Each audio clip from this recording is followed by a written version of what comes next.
All right, so we're getting ready to start the last chapter of the semester.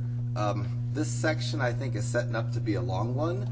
There's a lot of terminology in this section that I introduce, and just kind of is what it is. We probably could do the problems without really mentioning the proper terminology, but I kind of feel just obliged to do it. Before I jump into the section, we should probably talk about grades a little bit. So far, we've had 3 tests, and there's 300 points possible. And you just add up your 3 test scores. I'm not sure if Canvas adds the test scores for you or if it just gives you your percent, but simply just add up your 3 test scores. They should be available on Canvas. And if you're between 270 and 300, you'd have an A. Between 240 and 269, your grade will be a B right now. And 210 to 239, your grade will be a C. And we just have 1 test left to go. The final exam is an optional test. You only take the final exam if you have a low test you want to replace or if you have a missed test. So the final grading scale, whether you do or don't take the final, is going to be out of 400 points.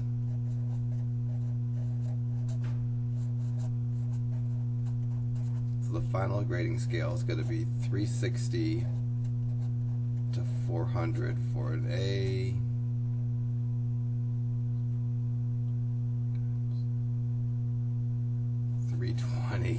Oh, this is not good.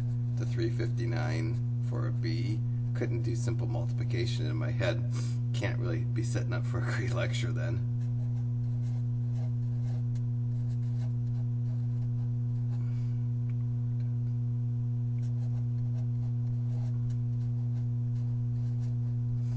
So that's going to be the grading scale after the final, after the Chapter 4 test and after the final exam. So for instance, if you currently have an A, which imagine most of you do,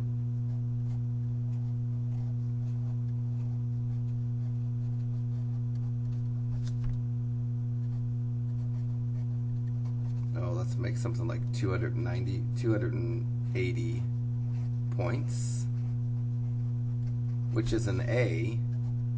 To keep an A and to be guaranteed that you can skip the final, I take the bottom of the A after this test minus my current total points. I'd go 360 minus 280, and that would give me an 80 to keep the A and skip the final.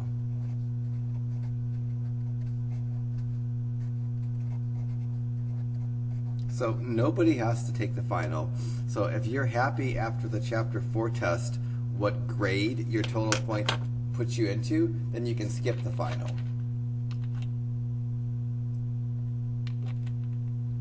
Essentially, what the final does is the difference between your lowest test score and the final exam winds up getting added to your total points. That's because I dropped your lowest test and put the final in its place. So if you're not happy, if you're short, let's say if after the Chapter 4 test you are, 20 points short of a B,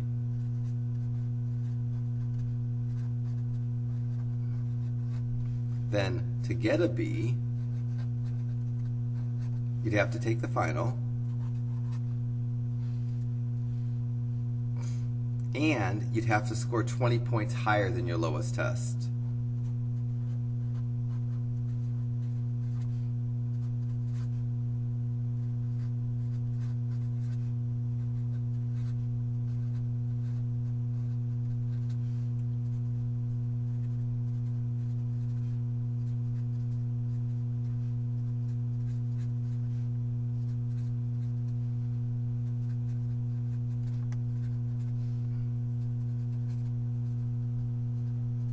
But if you're happy with your grade, after the Chapter 4 test, whether it is or isn't an A, you don't have to take the final. So the final is completely optional, and it can't hurt you. If going into the final exam you have enough points for a B and you do poorly on the final exam, I won't lower your B to a C. So it's a no-risk test. It can only help you, but nobody has to take it. Whatever your total points puts you in after the Chapter 4 test, if that's a grade that you're happy with, living with, then you can skip the final and be done with class. If you're not happy with it, then again, however many points you're short of a grade, you need to score that many points higher than your lowest test to get your grade bumped up. Alright, so now we start into Chapter 4, and again, I think this section's a bit on the long side. So this is a section on probability, and I think the problems are pretty straightforward. I imagine you probably could fast forward to the point of the video where I start doing the problems, and you probably wouldn't really tremendously hurt yourself in terms of being able to succeed on the test or being able to do well in other sections. But I just feel the need to talk about a little bit of theory, and there's a lot of theory in this section, probably too much. So we'll start off with just a basic talk about probability. It's just a chance that something will happen, and we'll start to use proper math terms, and the chance of something happening is maybe the chance of an event happening, and the something and an event I'll start to use interchangeably. In this chapter, we're going to discuss 3 types of probability: subjective probability, empirical probability, and theoretical probability. Subjective probability won't make its way really into the homework, nor will it make its way onto the test. So it's probably for us the least important of the 3 types of probability. This is because subjective probability is more or less just an educated guess. So, for example, my sister or your sister could say there's a 90% chance that she'll be the lead in the school play next year. That's just maybe based on what she knows about who's selecting the lead for the play, or maybe based on she's been the lead before, but it's just an educated guess based on her opinion. Or, for instance, I think there's an 80% chance that I'll get an A on the test covering Chapter 4. Maybe I got an A on all the other tests, so I feel pretty confident. But it's nothing more than an educated guess, and it's only as good as the person making the guess. And we just won't study it. The kind of probability that we'll study a bit, but probably not as in depth as the third kind of probability, is empirical probability. An empirical probability is experimentally determined, meaning we run some sort of experiment and we use the results to answer probability questions. But when I say running an experiment, it's not like we're going to be in a chemistry lab. It's going to be rolling a dice or something that isn't really that sciencey. So anyways, so this little paragraph here, or this sentence here, it says empirical probability is experimentally determined. We use numbers gathered in some fashion, and we estimate probabilities based on the information obtained. And then again, the way that you generate the information that you're using for probabilities is important, because if I somehow am trying to find the probability when I roll a dice that I get the number 6, and I do an experiment and I roll the same dice exactly the same way, maybe it's possible, or maybe if my dice is weighted, maybe it's possible that I never get a 6. So empirical probability can produce flawed answers if the way that you generate the data is flawed. For instance, if we had a presidential election and I wanted to know, well, let's assume that Jeb Bush is going to run next time. What's the probability that Jeb Bush is going to be our next president?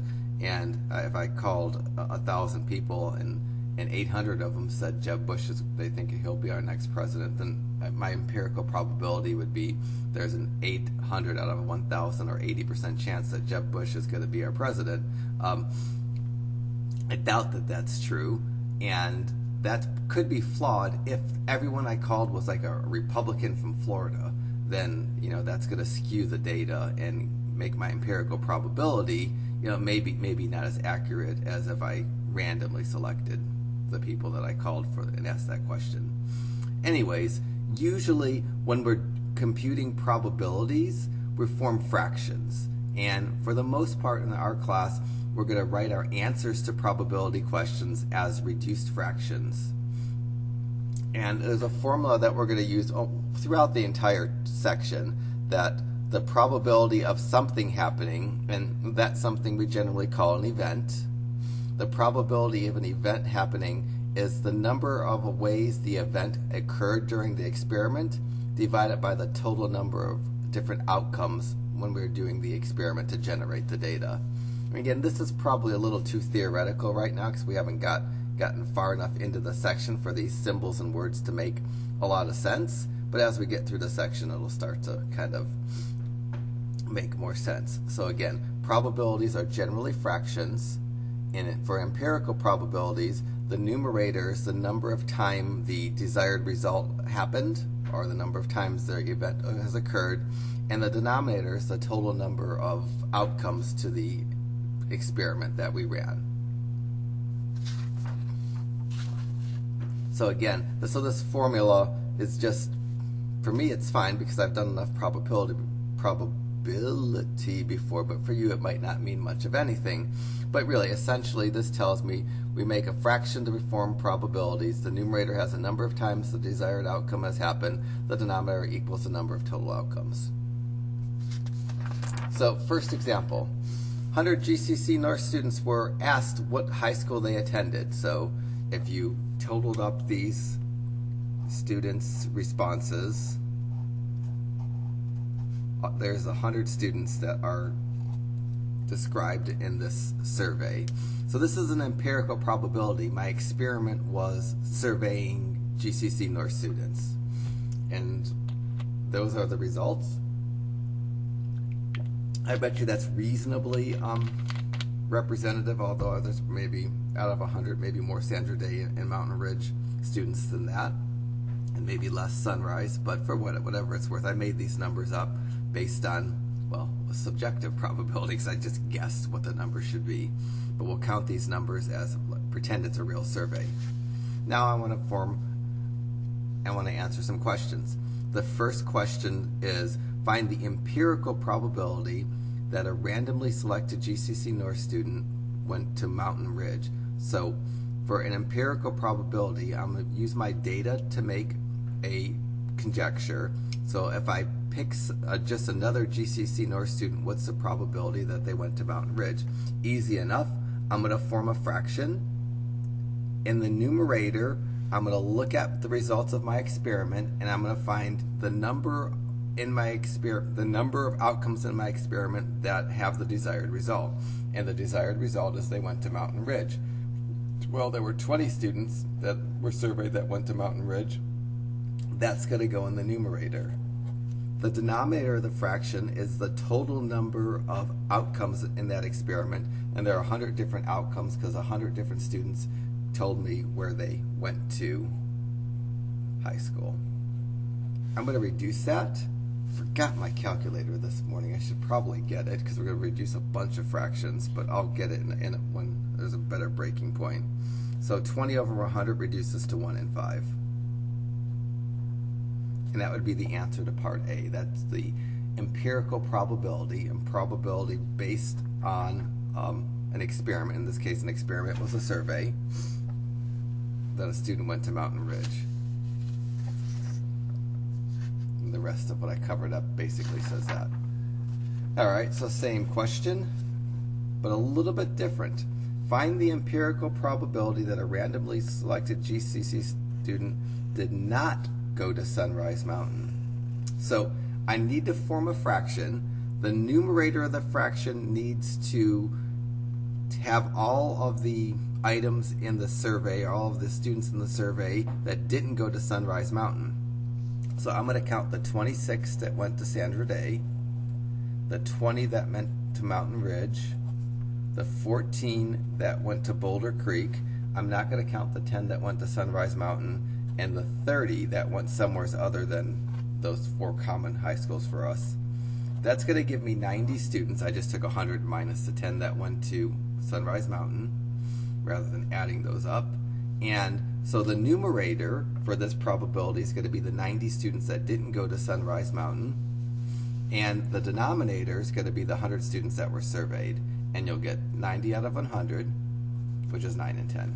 So the empirical probability, the probability based on this experimental data that a GCC North student did not go to Sunrise Mountain is 9 and 10. Okay, now we're going to use the results of our experiment to project onto a bigger survey, a bigger population. So in my survey, I only surveyed 100 students, and 26 of them said they went to Sandra Day. Part C says, well, what if 500 GCC North students were asked where they went to high school? How many of the 500 would say they went to Sandra Day? Based on this data, I'm going to use my probability and project it onto a bigger population. How do I do that? I take the probability that a student went to Sandra Day times the number of students that I'm surveying. So to do this, I need to multiply the probability that a student went to Sandra Day times the 500 students that are now being asked, theoretically being asked, to get my answer. So I took 26 over 100, multiply it by 500. Apparently you get 130. I'm going to get my calculator, which is going to take me about 2 minutes of just dead time. So sorry about that, but no, it's hard to restart these videos, so I'll be back as quickly as I can.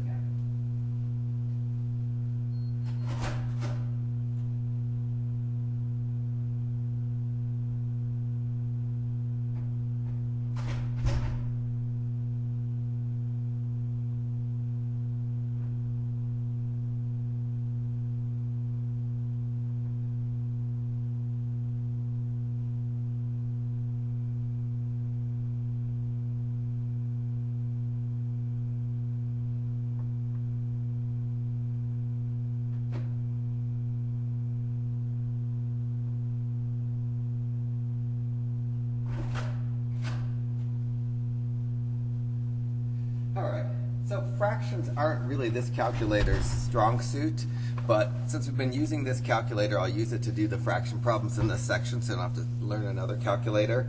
If you had me for intermediate algebra, I use a calculator that does fractions a heck of a lot better. So, 26 out of 100 students went to Sandra Day, and I'm projecting it down to 500 students. To do that, you take the probability that a student went to Sandra Day, which is 26 over 100. I'm going to put it in a parentheses to be safe. So I'm going to go 26 divided by 100, close out my parentheses, and then now times the 500 students that we're talking about in problem C, and it gives me 130. It's beautiful. So that's my answer was correct. All right, I don't know if we're done with that example. Yes, now we're on homework problems. And the homeworks, they take up a little bit more room, so I wasn't able to put the odds and the evens together. So this would be your homework problem, and you may or may not be able to do this problem right off the bat. If you can do it and check your answer. If you can't do it, watch me do number 2, and after I do number 2, hopefully you can do number 1. So, Mr. Schwartz, grade distribution for the past 3 years in a college algebra course is shown before. So there were 637 students, and those are the grades that he gave between A and F. So if Gilligan plans to take college algebra with Mr. Schwartz, what's the empirical probability? So probability based on an experiment. The experiment is the data, the other 637 students that took the class. What's the probability Gilligan gets an A? The probability that Gilligan gets an A are the number of students that historically have gotten an A, but that's the event that he wants to have happen, divided by the total number of students. And for each one of these problems, I'm going to write my answer as a reduced fraction. I have no idea if that reduces or not. My calculator does fractions okay, not great, but okay. So I'm going to do 43 divided by 637 on my calculator, and then I'm going to hit math and enter twice. So I hit the math button, and then enter once, and enter twice. If that fraction was reducible, it would have reduced it for me. It's not reducible, so that's the answer.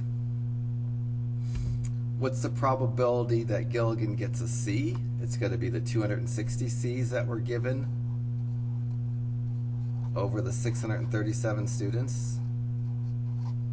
And again, I think that's probably not reducible either, but I'll try to reduce it by going 260 divided by 637 equals math, enter, enter. Oh, that actually reduces to 20 over 49. So I should reduce it. Any fraction in this section that's reducible, I should reduce it. And I'm not going to do any thinking. I'm just going to press buttons and let my calculator give me the answers, because I make less mistakes pressing buttons, I guess. And then the last part of this, part C, if you get what's the probability that it gets a D or higher? That's these students for part D. So I'm going to find out how many students got a D or higher. It's probably easier to take 637 minus 62, but I'll grunt it out and do 43 plus 182 plus 260 plus 90.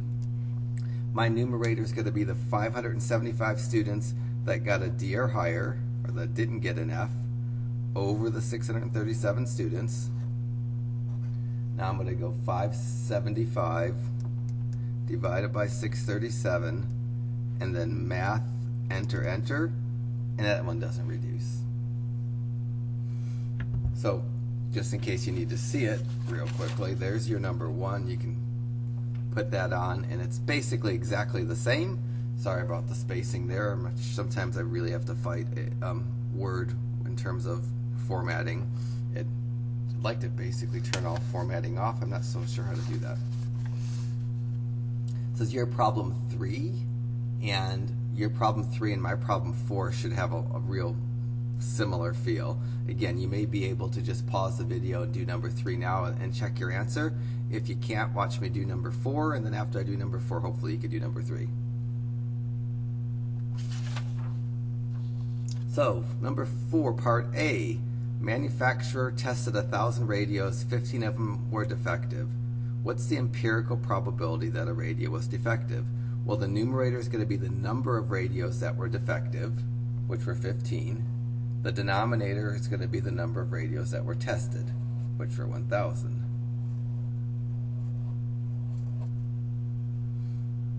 So now I'm going to go 15 over 1,000, and then math, enter, enter. I'm getting 3 over 200 for my answer.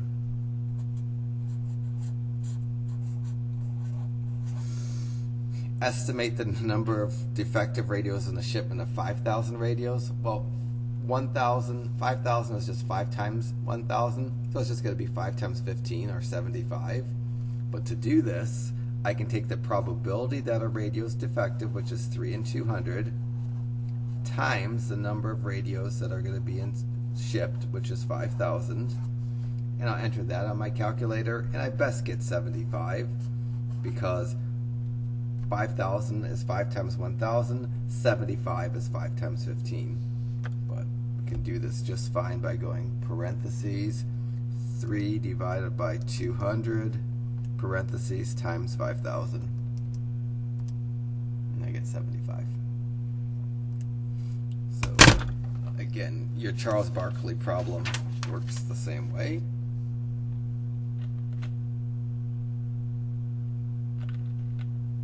At some point, most students won't even know who he is or was, but can't imagine that's the case just yet. So again, here's your number 5, and 5 is a lot like 4, so hopefully you can do that problem without watching me do 6. But if you need it, you can watch me do 6 first. And more or less, I can't leave this on here forever, so you're just going to need to pause the video. Or, I mean, you can print out the problems, but I don't want you to waste a bunch of paper when I've got it here for you. Okay, so number 6, Charles attempted 80 free throws this season. He's made 50 and missed 30. What's the empirical probability that he will make his next free throw? Well, in the numerator, it needs to be the number of free throws that he's made, which is 50, and the denominator is going to be the number of free throws that he attempted, which was 80. So for part A, the beginning non-reduced fraction is the 50 made divided by the 80 attempted, and I'm going to reduce that, and my answer to part A of number 6 is going to be 5 and 8. Part B, in a game that Charles shoots 20 free throws, how many should he make? So I'm going to take the probability that Charles makes a free throw, which is 5 and 8, times the number that he attempts, which is 20, and I'm going to round because he can't make a fractional free throw. So I'm going to go parentheses 5 divided by 8, close up my parentheses, times 20, and that gives me 12.5 free throws. And usually if the decimal is 5 or higher, we round up. So I'm going to round that up to 13 free throws, but if you rounded it down to 12, I probably wouldn't take any points off. So I'll say about 13 free throws, because he can't make 12 and a half. And of course, he can make all 20, he can make 0 of them. Just based on his past performance, this is what we think would happen. But it's certainly not a guarantee. You could have, people have good days and they have bad days, and this using probabilities to make predictions, they're not guaranteed to happen. So in problem 7, students were asked their favorite breed of dogs, and I'm not sure why I picked the dogs that I picked here, for no good reason, but it is what it is. There's 10, 60, 80. There's 85 students surveyed, so you're going to need to know that there are 85 students surveyed to answer the question. So what's the empirical probability that the favorite dog is a boxer? And then if 200 students were asked, how many would say the pit bull's their favorite? So you can answer that question, and I'll move on to number 8. So in my problem, a survey was conducted to determine students' major, and this kind of fluctuates over time. At GCC North, nursing is generally always the most popular major at GCC North. In the in the early 2000s, business was real popular at GCC North, and it kind of died off, and now it's starting to come back. I don't know. Anyway, but nursing has been constant here. So, what's the empirical probability that if a student's major is education? It's the 10 students from the survey that chose education as their major. And if you add these up, there are 100 students surveyed. So it's 10 over 100, which is 1 in 10. Part B, if 40 students were asked to name their major, how many of them would choose business? Well, first of all, I have to find the probability that a student would pick business for a major. The probability that a student would pick business for a major is the 30 out of the 100 students that were surveyed that picked business for a major, and that reduces to 3 in 10. So it's the probability that a student would pick business for a major times the number of students surveyed. All these problems are kind of working the same way. It's going to be 12. I'll do it on my calculator just so you can see it. So it's going to be,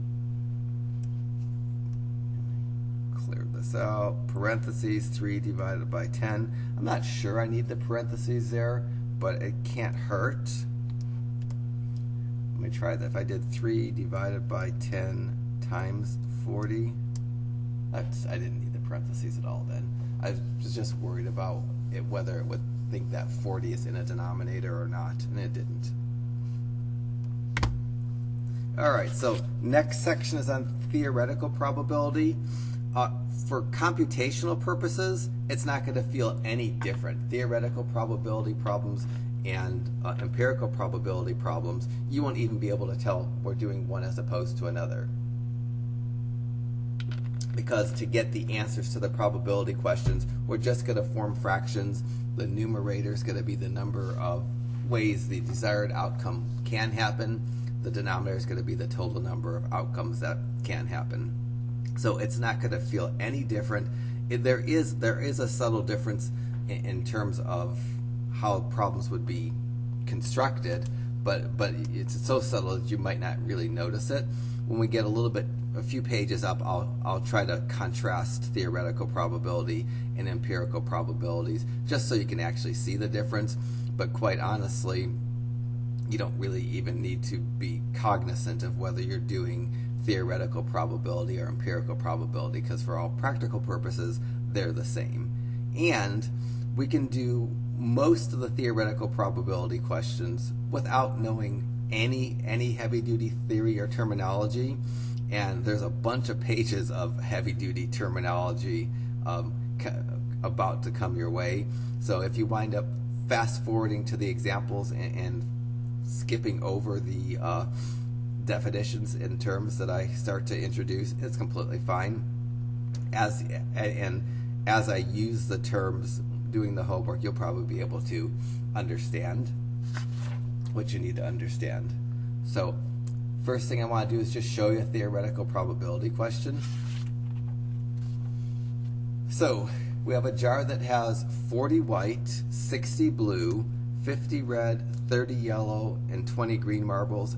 And theoretically, one marble is going to be drawn out. Let me check this out. So we have 40 white, 60 blue, 50 red, 30 yellow, and 20 green.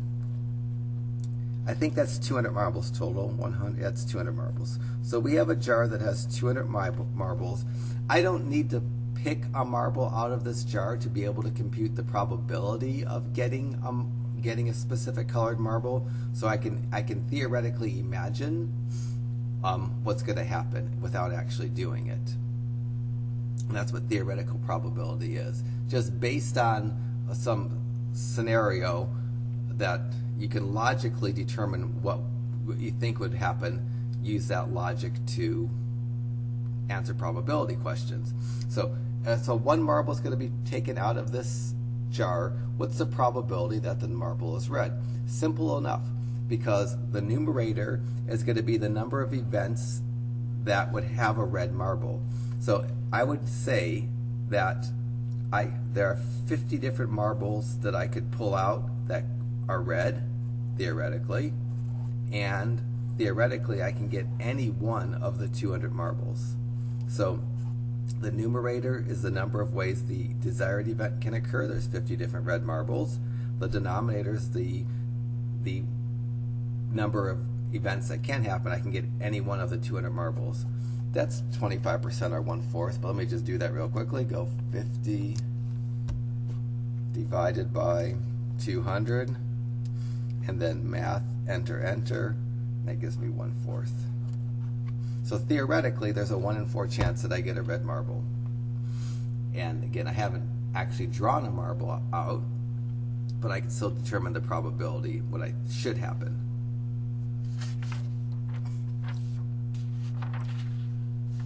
Part B, find the theoretical probability that the marble is red or green. So the numerator of my fraction needs to be the number of marbles that satisfy that they're either red or they're green. And easy enough, because there are 50 red marbles and 20 green marbles. So if I pick a red marble or if I pick a green marble, I would consider that a success. And that number, the number of red marbles plus the number of green marbles, which would be the number of red or green marbles, is 70. That's going to go in the numerator of my fraction, because there's 70 marbles in the jar that qualify for being red or green. And then the denominator, theoretically, I can pick any of the 200 marbles. I mean, honestly, you'd probably pick one towards the top more so than one towards the bottom. But if you dug hard enough and shuffled the jar around or shook it up, theoretically you can get any 200 marbles, and so that 200 is the denominator, and then success is determined if you get a red or a green one, and there's 70 marbles that would count as a success. You can drop the 0 off and you get 7 over 10. C's a little bit trickier. Find the theoretical probability that one marble is both red and green. Well, the marbles in this jar aren't multicolored, and so red or green means red is okay, green's okay. You can never get a marble that's both red and green. Well, so the numerator is the number of marbles in the jar that are both red and green, and there aren't any marbles in the jar that is both red and green, so the numerator is going to be 0. The denominator is still going to be 200 because I can still get any one of the 200 marbles. And so my fraction is going to be 0 over 200, and any fraction with a 0 in the numerator reduces to 0. When we do probabilities, you never will get negative probabilities. A probability can't ever be less than 0. 0 is the lowest probability possible. If a probability is 0, it just means that event can't happen. So there's no way I can get a marble. And from this jar that's both red and green, I would need some sort of swirled marbles, and these were all solid marbles. Alright, so I reworded this problem just to give you an idea of how this problem, if it was an empirical probability. We did theoretical probability. We didn't ever have to pull a marble from the jar to be able to answer the probability questions. But in an empirical probability question, the problem might read like this. A marble is removed from a jar and its color is noted. The marble is placed back in the jar and another one is selected. This process is repeated 30 times. The result of the experiment was 15 blue, 8 red, 5 yellow, and 2 green. What is the probability that the next marble is red? So I don't know the contents of the jar, but I know what I got out, and I'm going to use my experimental data to get the answer. So the probability the next marble was red, well, I picked 30 marbles out of this because 15 plus 8 plus 5 plus 3 is 30. The denominator in my probability is going to be 30 because I selected 30 marbles, and the numerator is going to be the number of red marbles because my goal is to get a red one. So that's 8 and 30. That reduces by 2 to 4 and 15. So the difference between empirical and theoretical probability, in theoretical probability, I don't actually have to do the experiment if I know what can happen theoretically. And then in experimental probability, I do an experiment and I use that data to help me generate an answer. All right, this next section from here, I almost felt like I shouldn't even talk about this today. I mean, I took the time to write it, so obviously I think it's important, but all the way between this, where I'm at right now, and there is all terminology without any problems. That feels like too much terminology without any problems put between them. So, yeah. So if you fast forwarded to there, you probably wouldn't really be hurt.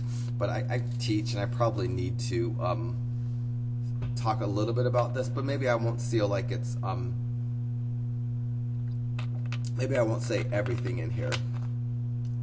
So I'll selectively highlight what I have written. And again, even when I was writing this, I said, I feel like this page of definitions a bit much, and it really is. And you're not going to be asked specific terms on a test. And we've already talked about some of these. So we talked about an experiment when we did experimental probability. An experiment is a controlled operation that yields a set of measurable results.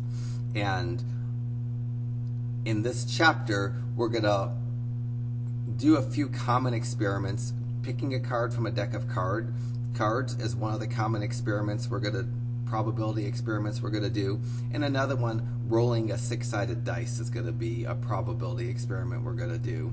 So, I mean, when you roll a dice, it doesn't feel like a probability experiment, but in the context of this chapter, it will be. So, this is an example of a probability experiment. A dice is rolled one time and the number that's face up is recorded. So, how is this a probability experiment? Because it can be performed in a controlled fashion and the results are measurable. So I can do it in such a way that I don't make my dice come up one every time, and I can always tell you what's on top of the dice. So outcomes are the results of a probability experiment, and for rolling a six-sided dice, the possible outcomes are getting the numbers 1, 2, 3, 4, 5, or 6. And then each time I roll a dice and record the number that was recorded, that's called a trial. So each time a dice would be rolled for this probability experiment of rolling a dice and recording the number that's face up is called a trial. Here's a word that's important. So sample space is the set of all possible outcomes. This is important because it's going to come up quite often in this chapter that we talk about sample space. And sample space for a particular probability experiment is everything that can theoretically happen. Usually we write sample spaces using set notation, but not always. And when we use set notation, we usually give the set a capital letter name. The name is usually S for sample space. For the probability of experiment of rolling a six-sided dice, the sample space is any one of the numbers 1 through 6 can occur. And we will get more complicated problems that we'll have to list the sample space for, and we'll do something called tree diagrams to generate sample spaces. And that's going to be a little bit tricky at first, but once you get good at it, it's not so tricky. Next definition, an event is any subset of the sample space, and there are simple events and compound events. So we did subsets in chapter 1, and a subset, again, is just a set that's contained in the set. It can be equal to the set, and it can be an empty set. So a simple event has just one element. And for our experiment of rolling the dice, there are 6 simple events because there's 6 things that can happen. You can get the numbers 1, 2, 3, 4, 5, and 6. And notice how I named these events. I called simple event 1, rolling a 1, simple event 2, rolling a 2, simple event 3, rolling 3. So that's subscripted. I read this as event 1. I could have did SE and made it simple event 1. But again, this is not hugely important, so I'm kind of pushing through it probably faster than I should, just because I know that I should say it because they're proper words, but maybe a little bit too proper. So flipping back to the last page, any subset of a sample space is called an event. Simple events only have one element in them. Compound events have more than one element in them. And from this sample space, there's going to be 6 simple events that are subsets of it because there's 6 elements in the sample space. So the 6 simple events, rather than naming them A, B, C, D, E, F, G, I did simple event 1, simple event 2, all the way up to simple event 6. I named them in a fashion that made it easy to know what the simple event inside the set was going to be. So, and then an event containing more than one element is called a compound event. And I made up a compound event. I called the compound event O. And O is the compound event that an odd number is rolled. So O is going to be 1, 3, or 5, because in the sample space, the numbers that can come up are the numbers 1, 2, 3, 4, 5, and 6. and any event is a subset of the sample space, and O is the subset of the sample space that has the odds, and the odd numbers in the sample space are 1, 3, and 5. The empty set is an impossible event. It has a probability of 0. Here's an example for this particular experiment of an impossible event.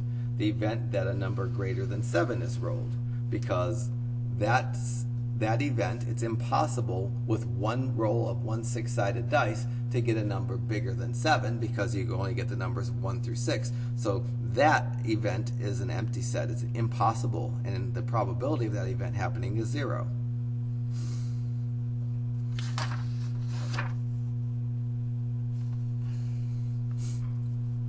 A sure event is something that has to happen. And here's an example of a sure event for this particular experiment. The event that a number less than 7 is rolled. Well, if W is the event that a number less than 7 is rolled, then it's going to happen every time, because every number in the sample space represents a number less than 7. So anytime I roll a number, the event W is going to be satisfied. This next chunk just says the same thing. We're just going to do probabilities exactly the same way. We're going to be real consistent. To form a probability, the numerator is going to be the number of ways the desired outcome can happen. The denominator is going to be the number of possible outcomes. So in our dice problem, the denominators are all going to be 6, because when I roll a dice, their numbers 1 through 6 can occur. The numerator is going to be the number of simple events in the sample space that have that desired outcome. So now some probability examples. So my 6-sided dice is rolled. I know that the sample space, what can happen when a 6-sided dice is rolled and the number that's face up is recorded, is any of the numbers between 1 and 6 can come up. So when I'm asked to answer probability questions about rolling a 6-sided dice, the denominator is going to be 6, because there's 6 different numbers that can come up. The numerator is going to be based on the event that's described. And in part A, the numerator is going to be the number of odd numbers. So I'm trying to find the probability that an odd number occurs, and the odd number, the event O, had the numbers 1, 3, and 5. I snuck some notation in here that I haven't talked about yet. So let O be the compound event that an odd number is rolled. So O is that event. That's a sample space. Then it says find P of O. This means find the probability of event O. That's probably important, because that's a good shorthand. So instead of saying the words find the probability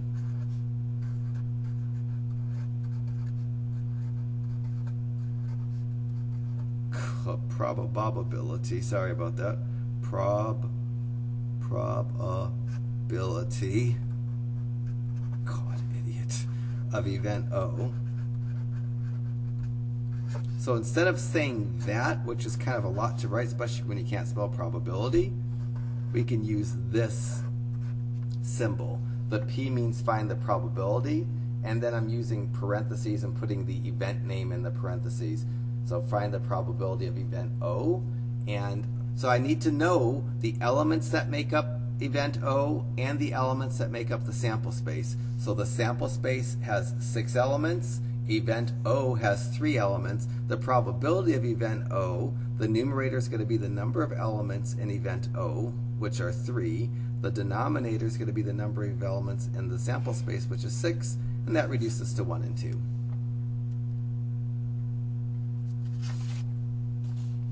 Okay, let I be the event that the number on the dice is greater than 7.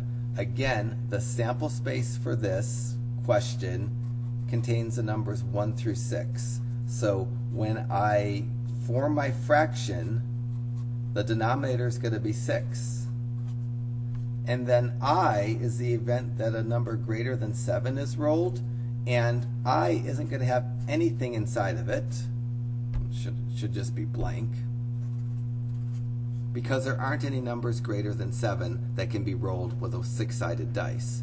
So my fraction, the numerator is going to be the number of elements in event I, which is 0. The denominator is going to be the number of elements in the sample space, which is 6. And if I wanted to write this nice, I would say the probability of event I, using the notation that means the probability, I guess, of, and then I. The numerator is going to be the number of elements in the set for I, which is 0. The denominator is going to be the number of elements in the sample space, which is 6. And any fraction with a 0 in the numerator reduces to 0. And again, this shows you that probabilities at worst can be 0. You can't have negative probabilities. If something can't happen, it has a probability of 0. Let W be the event that the number is less than 6, less than 7. Again, the sample space gives me my denominator. There's 6 elements in the sample space, so my denominator is going to have a 6 in it. The numerator of my probability fraction is going to be the number of elements in the set that's described by the event, and W is getting less than 7, and all those numbers are within the sample space and they're less than 7. So there's 6 elements in W and there's 6 elements in the sample space. So we'll say the probability of event W is the 6 elements that make up event W divided by the 6 elements in the sample space, which is 1. And so the answer to this is 1, and this shows that a probability can't, the highest a probability can be is 1. You can't have a probability of like 150% or 1.5. 1 as a percent is 100%. So probabilities are always somewhere between 0 and 100, or 0 and 1 inclusive.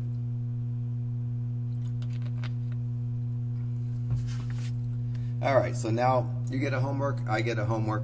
I'm not sure, again, if I've done enough that you can do problem 9. So let me do 9A for you. So remote control. So this is my remote control. I'm going to randomly press a button for a number. My sample space for number 9 are the numbers that I can randomly pick on my remote control. So the sample space of what can happen when I pick up my remote control and randomly press one of the numbered buttons has the numbers 0 through 9, which has 10 elements in it. So for problem A of number 9, the denominator is going to be 10 because there's 10 things that can happen when I pick one of the buttons that are numerical on my remote control. Part A says, what's the probability that you press the number 6? Well, that's going to be the number of elements within the sample space that fit that criteria. And for part A, the only element that fits the criteria that you press a 6 is the number 6 itself.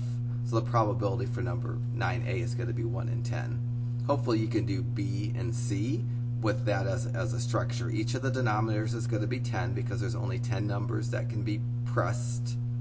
The numbers 1 through 9, and then add 0 in to get the 10th. And then your numerator is going to be the number of items, numbers in the sample space that have the desired characteristic.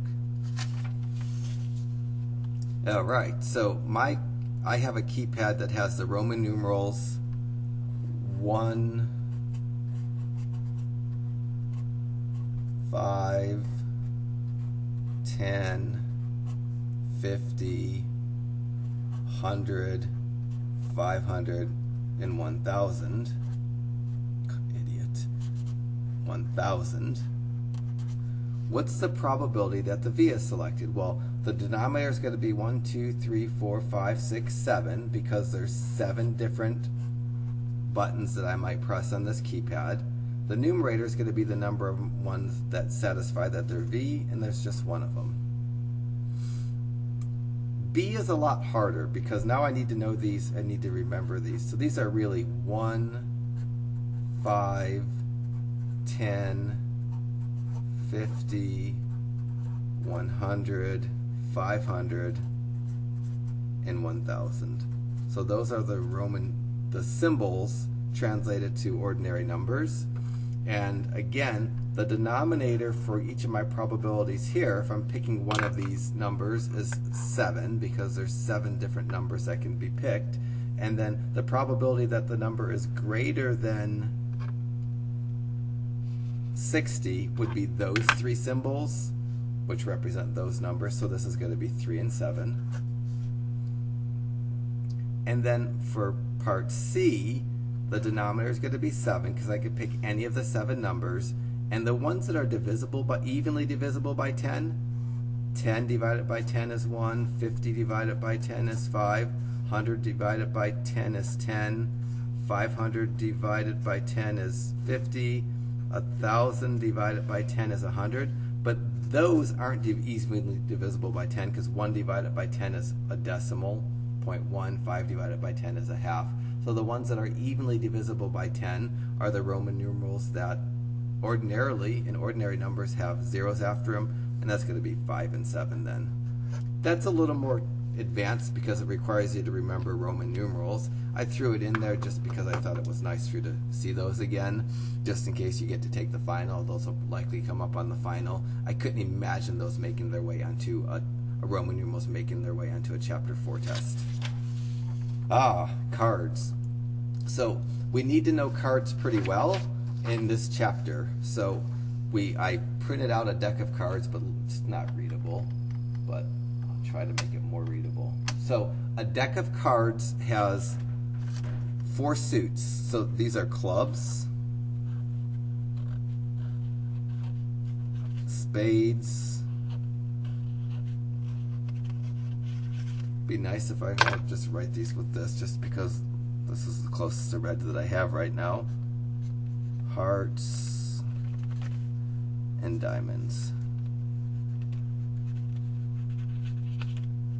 So a deck of cards has 4 suits.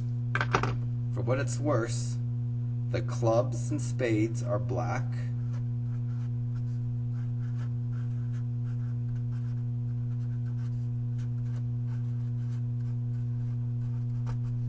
Hearts and diamonds are red.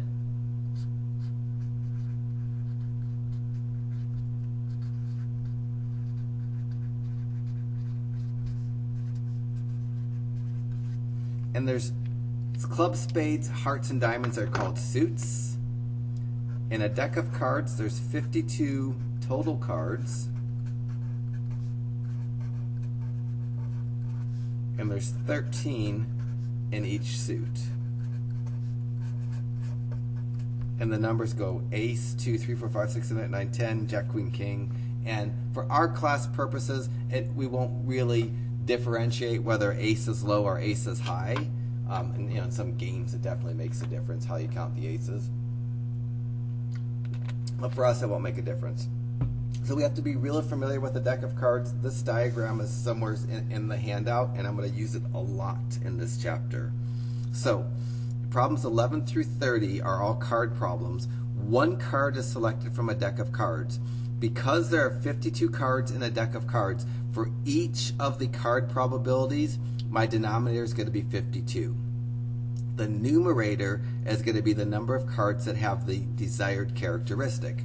So we'll try to figure that out quickly. So for question 12, the probability that when I pick a card from a deck of cards that I get a 3, the denominator is going to be 52 because there's 52 cards in a deck of cards, and the numerator is going to be the number of 3s in a deck of cards. And having a diagram for the deck of cards is going to help me answer the questions when they're not obvious. So in my deck of cards, and any standard playing deck of 52 cards, there's 4 3s. So my numerator is going to be 4 because there's 4 3s in a deck of cards, and my goal is to pick a 3. For you, you're going to pick one of the 7s. So my fraction is going to be 4 over 52, and now I'm going to reduce this to 1 in 13. So I'm going to go 4 divided by 52 equals, and then math, enter, enter. And for an answer, I'm going to get 1 in 13. Generally, when we're doing probabilities of cards, we write our answers as reduced fractions. Okay, so 14 wants the probability that I get a spade, and then again, if I look at my deck of cards, it's too big. If I look at my deck of cards and want to count the spades, there's ace of spades, 2, 3, 4, 5, 6, 7, 8, 9, 10, jack, queen, and king of spades. So those are all the spades in a deck of cards. And if I had the diagram in front of me, which I should give you on the test, you can just count 1, 2, 3, 4, 5, 6, 7, 8, 9, 10, 11, 12, 13. There's 13 spades in a deck of cards. If I'm trying to find the probability that I'm getting a spade, the numerator needs to be 13, because if I'm picking one card from a deck of cards, there's 13 spades in that deck of cards. The denominator is going to be 52 because there's 52 cards, and if I'm picking one of the 52 cards, that's the appropriate denominator. So now I'm going to go 13 divided by 52, and then math, enter, enter, and write 1 and 4 for my answer.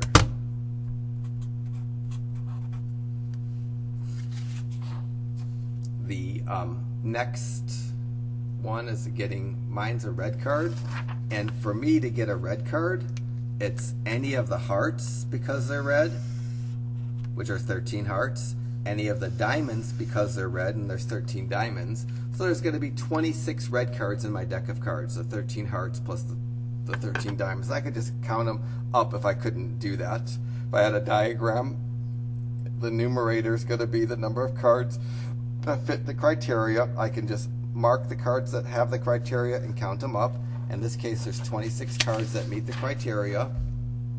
And when I'm picking one card from a deck of cards, I can get any one of the 52 cards, so the denominator will be 52.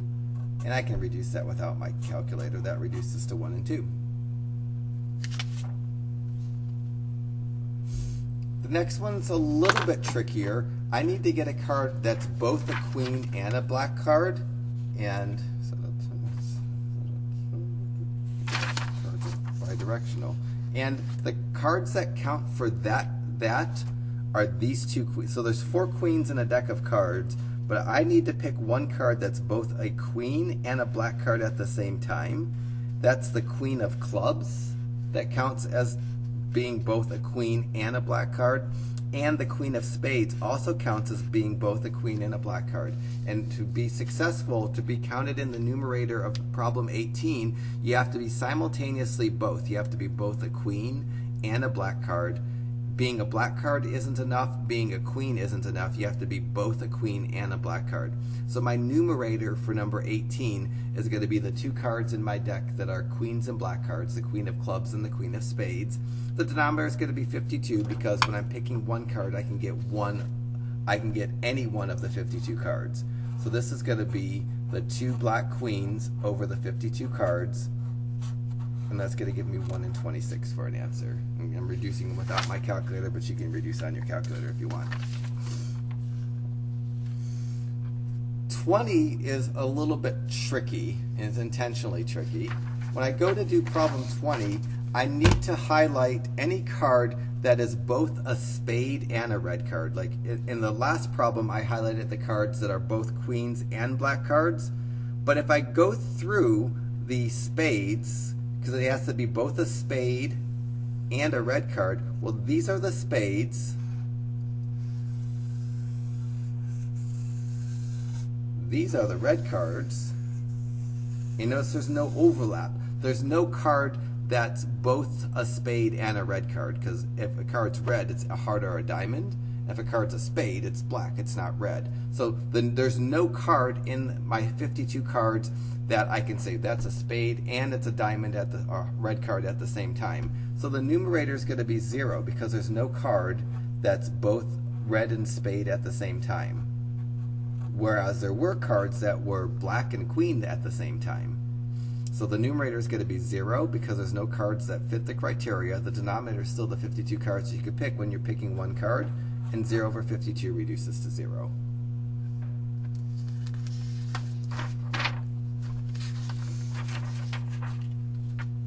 For 22, there are cards that are both spades and sevens. So for 22, you have to be a spade, and you have to be a 7, and there's certainly one card that fits that. The 7 of spades fits the both criteria that it's a spade and it's a 7, and there's only one card in my deck that fits the criteria that it's both a spade and a 7, and the and means you have to be both at the same time, and there's one card of the 52 that are both spades and 7, so my probability is going to be 1 in 52.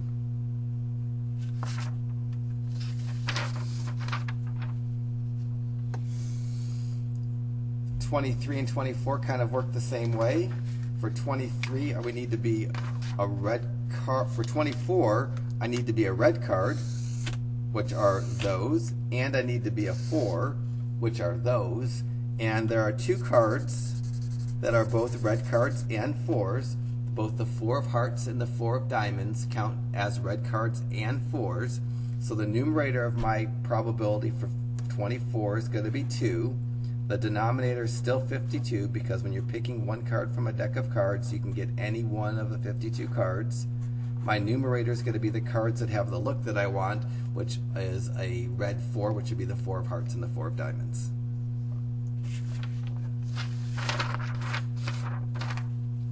Or means you could be one or the other or both. So for 26, I'm counting, it's okay if I get a 2. So those would be okay. And it's also okay if I get a jack.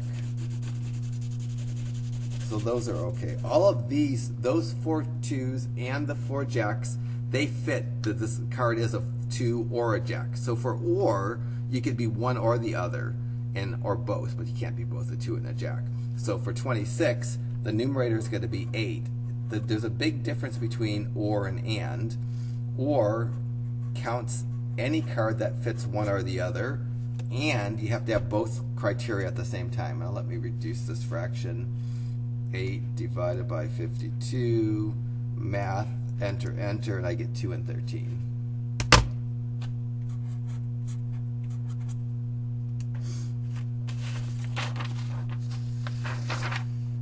So 28 and 27, this is the impossibility. So and means you have to be both. And if I look at my cards for 28, these are the queens, these are the jacks. If it said or, I'd count all 8 cards. But here, I need a card to be both a queen and a jack. There are no cards that are both queens and jacks. There are cards that are like red 4s or black queens, but there aren't any cards that are simultaneously fit those two criteria, that they're both a queen and a jack. So there's no overlap between those sets. So you get 0 for that probability.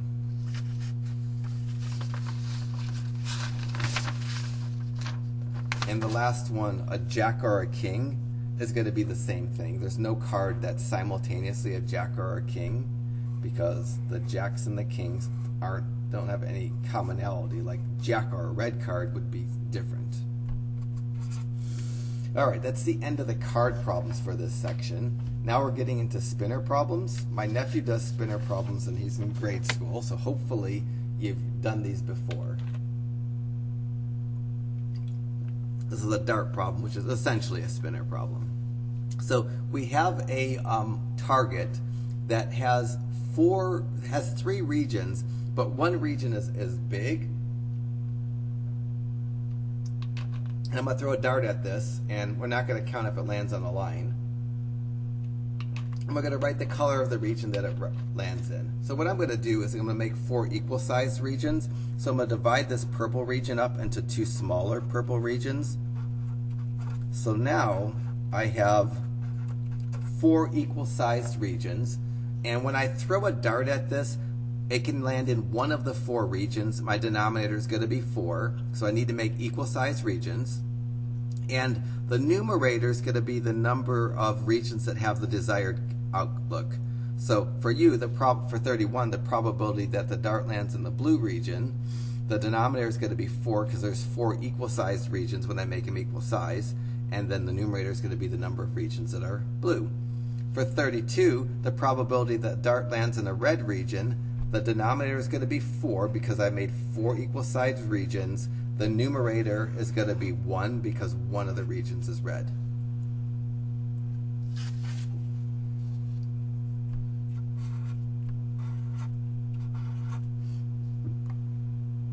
So for my problem 34, any probability question for this particular dartboard is going to have a denominator of 4 because when you make the regions equal size, there's 4 of them. The probability that it does not land in a red, well, this region's not red, that region's not red, and that region's not red. So the numerator for problem 34 will count the 3 regions that aren't red because I want to land in a region that's not red. There's 3 regions of the 4 regions that aren't red. For 35 through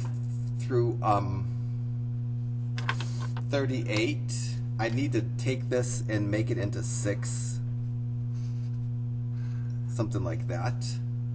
And there's a yellow region, a red region, and you just couldn't see this on my computer. If I had color printing ink, then you could see this better. But for the spinners for problems 35 through 38, you need to break it up into 6 regions. There's going to be 4 blue regions, 1 yellow, and 1 red. So when you're given a spinner or a dartboard that has a pie segment, you need to make all the regions the same size. And so I cut this up into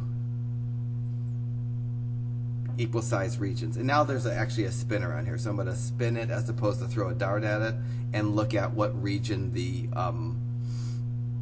it lands up in. My denominator for each of the probability questions is going to be 6 because there's 6 different regions, if equal size regions, when I make them into equal sizes, that it could land in.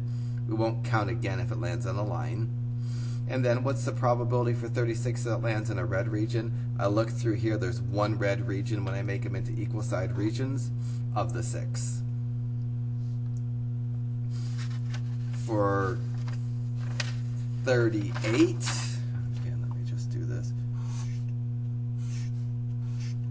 So blue, blue, blue, blue. 38, what's the probability that the spinner does not land in the red region? My denominator is going to be 6 because there's 6 different regions that it could land up in, and that's okay, that's okay, that's okay, that's okay, and that's okay. Those regions are all regions that are denoted as not being red, and there's 5 regions that aren't red, so it's going to be 5 and 6.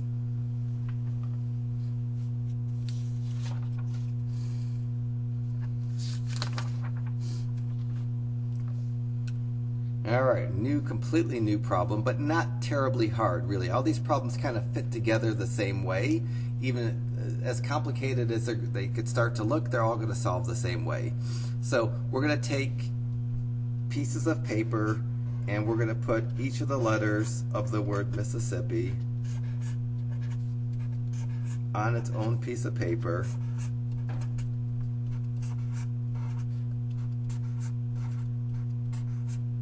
So we're going to have 11 pieces of paper. We're going to put them in a hat, shuffle them around, and pull one letter out at random. What's the probability that? So the denominator is going to be 1, 2, 3, 4, 5, 6, 7, 8. Really? I didn't spell it. M-I-S-S-I. Oh, I missed the S-S-I here. M-I-S-S-I,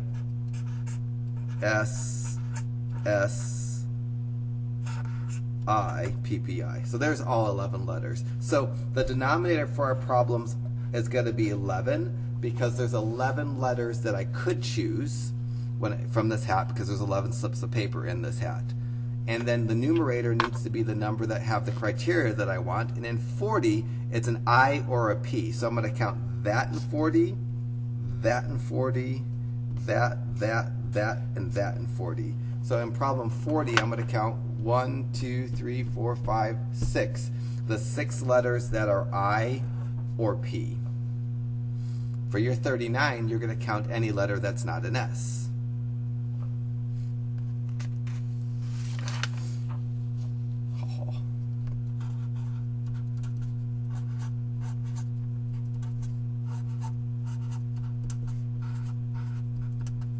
For both the probability questions 41 and 42, the denominator is going to be 11 because I can get any one of the 11 letters that were thrown in that hat.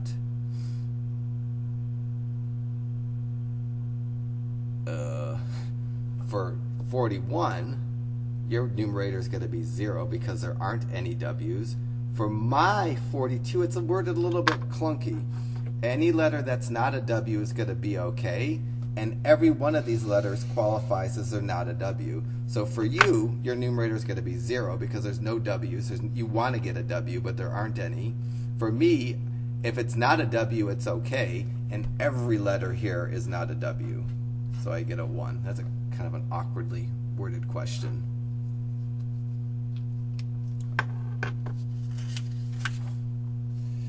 Okay, so we have a survey here, and we asked basically, do you drive an American or a foreign car? Men and women were surveyed. A total of 715 people were asked what kind of car they drove. And if one person who completed the survey at random is selected, find the probability that. So for each of the questions between 43 and 46, one of these people was surveyed. There were 715 people surveyed. My fractions denominator is going to have the 715. It's going to have 715 because if I'm randomly asking one of these people, then there were 715 people surveyed, so my denominator is going to be that 715. For your problem 43, you're going to pick 345 for the numerator because you want the probability that person's a man. That's going to be the number of men from this. For mine, if I randomly pick one of these people, what's the probability that they drive an American car? My numerator is going to be the 533 people that drive an American car, because here it's not separating by sexes, it's just separating by what kind of car that they drive. I'll attempt to reduce this. So 533 divided by 715, math, enter, enter, and I'm going to write 41 over 55. And I would never reduce that by hand, so I'm going to exploit my calculator's fraction ability.